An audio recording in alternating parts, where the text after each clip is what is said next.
洪长青听到叶晨的话，整个人当时如遭雷击一般，怔怔地说不出话来。半晌后，他一脸不可置信地问叶晨：叶大师，这颗丹药能让我迈入明境大圆满？叶晨点点头，淡淡道：以你现在的修为情况，这颗丹药的药效足以让你实现突破。洪长青依旧不敢置信，惊讶地问：这是什么丹药，竟能如此神奇？叶晨微笑道：这就是散血救心丹，你应该见识过。洪长青惊骇不已地问道：叶大师，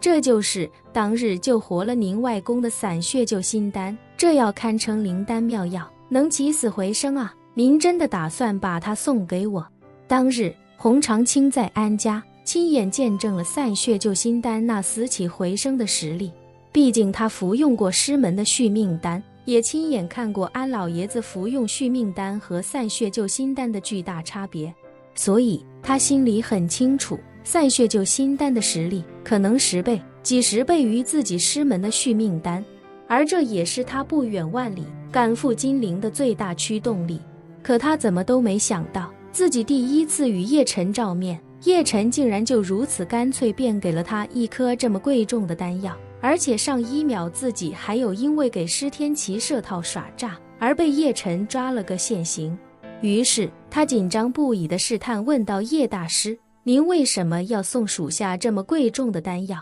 叶晨淡然一笑：既然你已经发誓效忠于我，那也就是我的部下了，这一颗丹药便当作是我给你的见面礼吧。洪长青心中诚惶诚恐，但他发现叶晨表情认真，似乎并不是在跟自己开玩笑，心中又顿时激动难耐。这颗散血救心丹对他来说意义极为重大，太真道这200年来，没有任何一个人能够突破8星武者，进入明境大圆满，更不用说踏入暗境了。所以他也一度认为自己可能和诸位师祖一样，这辈子也无法进入明境大圆满。而现在叶晨却告诉他，只需要这么一颗丹药就能让自己实现突破，这简直让他欣喜若狂。于是他双手恭敬地接过丹药，语气极其虔诚地说道：叶大师，您的大恩大德，属下没齿难忘。叶晨微微摆了摆手，开口道：行了，你也不用在这里跟我讲客气了，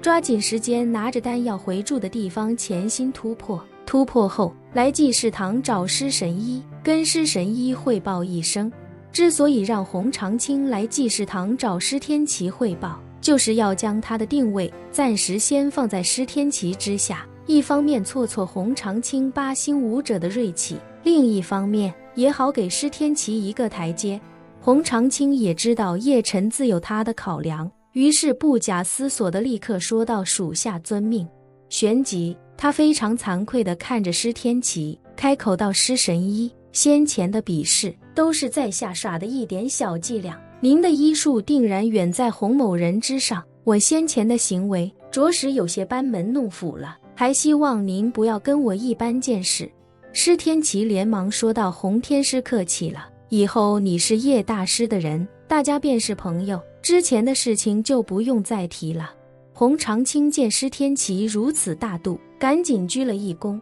开口道：施神医，以后洪某人便留在金陵，若是你有什么事情需要我帮忙，可以随时跟我联系。没问题，施天齐说着，礼貌地点了点头。洪长青转身又看向叶晨，躬身道：叶大师，您若暂时没有别的吩咐，属下便先回酒店闭关了。叶晨点点头：去吧，我外婆那边如果有什么新的动向，记得第一时间跟我汇报。属下明白。洪长青重重地点了点头，随后才千恩万谢地离开了济世堂。洪长青走后，施天齐也终于松了口气，不禁感叹：多亏了叶大师您及时出现，否则的话，我这济世堂就要被这位洪天师给骗去了。叶晨笑道：不爱的，便真让他骗了去，我也能给你再拿回来。说罢，叶晨又道：济世堂被洪长青这么搞一次，口碑与知名度一定会受到些许影响，不过越是这种情况，就越不能跟大众去解释，否则一定会有越描越黑的可能。所以师神医接下来要对这件事情装傻充愣，无论谁问都是一问三不知，以免被人抓住小辫子。大众的记忆最多1个礼拜，只要熬过这1个礼拜，这件事也就算是翻篇了。一旦翻篇，就要尽快把丢掉的口碑和知名度重新捡回来。施天齐不假思索地说道：叶大师放心，在下一定全力以赴，尽快恢复济世堂的口碑与知名度。陈小昭也是开心无比，激动地挽住叶晨的胳膊，一边摇晃一边笑嘻嘻地说道：太好了，终于不用离开金陵了，谢谢叶大师，全靠您帮我和外公力挽狂澜了。叶晨微微一笑，不用这么客气了，在金陵还没人能欺负我叶晨的朋友。陈小昭激动不已，挽着叶晨开心说道：还是叶大师最厉害了，外公一开始没脸跟您说，想悄悄离开金陵后再跟您说，幸亏我多个心眼儿，给您打电话求助，不然就把济世堂拱手相让了。叶晨微笑道：以后遇到这样的事情，首先是别搭理也别上钩，其次是第一时间通知我。说罢，他看了看时间，便对祖孙二人说道：行了，你们也抓紧时间重新收拾收拾，准备营业吧。我想找个安静的地方，好好研究研究红长青这支药鼎，就先告辞了。听闻叶晨要去研究药鼎，祖孙二人便不约而同地点了点头。施天齐恭敬道：叶大师，在下送送您吧。不必了，叶晨微笑道：师神医留步，我自己走就好。你这医馆许多东西都收起来了，还要拿出来重新归置，还是赶紧忙正事吧。叶晨告别了施天齐与陈小昭之后，便带着红长青师门传下的那只药鼎，